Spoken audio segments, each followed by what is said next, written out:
बिस्मिल्लाहिर्रहमानिर्रहीम बिस्मिल्लाहिर्रहमानिर्रहीम। जब आप कॉलेज से निकल के यूनिवर्सिटी में जाते हो तो ये एक किस्म की आपकी दरमियानी वाली फ़ेज़ है जहाँ आपने मूव करना है प्रोफेशनल लाइफ की तरफ। तो यहाँ पे कुछ चीज़ें ऐसी हैं जो आपने उन पे वर्क करना है, अपने जहन में रखनी है और एक्टिवली वर्क करना है ताकि आपको फ्यूचर में कोई प्रॉब्लम ना आए, क्योंकि यहाँ पे चीज़ें ब्लर होती हैं, क्लियर नहीं होती, इसे पता नहीं चल पाता कि किस पे फोकस करना है और किस पे फोकस नहीं करना।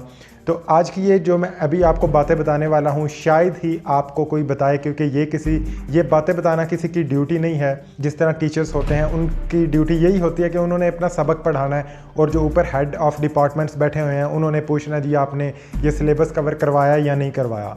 तो ये जो बातें हैं ये रह जाती हैं, इनकी वजह से लॉस हो जाता है बहुत बड़ा। उस लॉस से बचने के लिए ये बातें अपने जहन में ज़रूर रखना। तो यार पहली जो मैं आपको एडवाइस देना चाहता हूँ, जो बात करना चाहता हूँ वो ये है कि जब आप कॉलेज से निकल जाते हो तो कभी भी अपने टीचर्स को मत भूलना, कांटेक्ट में रहो टीचर्स के साथ, क्योंकि स्कूल और कॉलेज के टीचर आपके इलाके के ही होते हैं, आपके एरिया के होते हैं।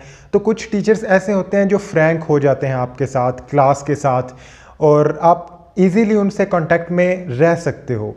और एक तो ये बहुत प्राउड की बात होती है क्योंकि टीचर जब आप कॉलेज से निकल गए हो और आप टीचर से मिलने जा रहे हो या उनके साथ कांटेक्ट में हो, तो ये टीचर के लिए भी एक प्राउड की फीलिंग होती है।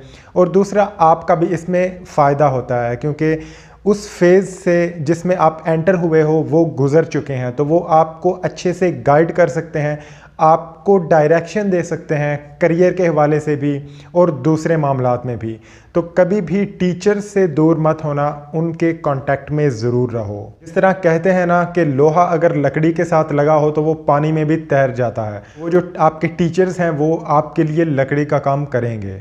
और यार दूसरी जो मैं आपको बात बताना चाहता हूँ वो ये है कि करियर, ठीक है आपने एक फ़ील्ड चूज़ कर ली है, आपका मकसद है एक अच्छी जॉब अटेंड करना और होना भी चाहिए, लेकिन आपकी ज़िंदगी के कुछ और पर्पस भी हैं, कुछ और साइड्स भी हैं, उनका भी आपने ख्याल रखना है। जैसा कि रिलेशनशिप्स, आप अपने पेरेंट्स को टाइम देना मत भूलना यूनिवर्सिटी में जाने के बाद, क्योंकि बहुत ज़्यादा यहाँ पे काम बिज़ी लाइफ हो जाती है, असाइनमेंट्स मिल रही हैं, प्रेजेंटेशंस मिल रही हैं, दोस्तों के साथ शुगल वगैरह। तो इन सारे कामों में पेरेंट्स को कभी मत भूलना।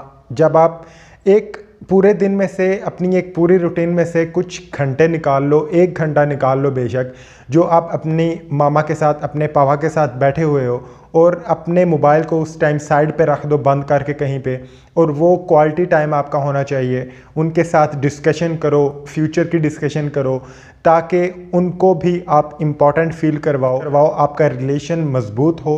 और वो जो फीलिंग एक पेरेंट्स के अंदर से निकलती है, वो जो दुआ निकलती है पेरेंट्स के दिल से निकलती है, जब आप उनको इस तरह की रिस्पेक्ट देते हो, इम्पोर्टेंस देते हो, यकीन मानो दुनिया की बड़ी से बड़ी डिग्री वो काम नहीं निकलवा सकती जो ऐसी दुआएं आपको काम निकलवाएंगी।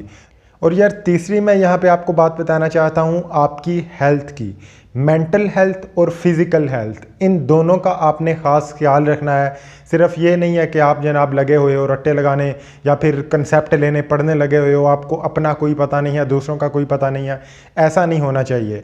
आपकी फ़िज़िकल एक्टिविटी भी होनी चाहिए, फ़िज़िकली भी आप स्ट्रांग होने चाहिए, आपका बॉडी पोस्चर ठीक होना चाहिए, और फिज़िकली भी आप फिट होने चाहिए, और मेंटली भी, ताकि क्योंकि आजकल की इस दुनिया में हर कोई इमोशनली डिस्ट्रॉय है।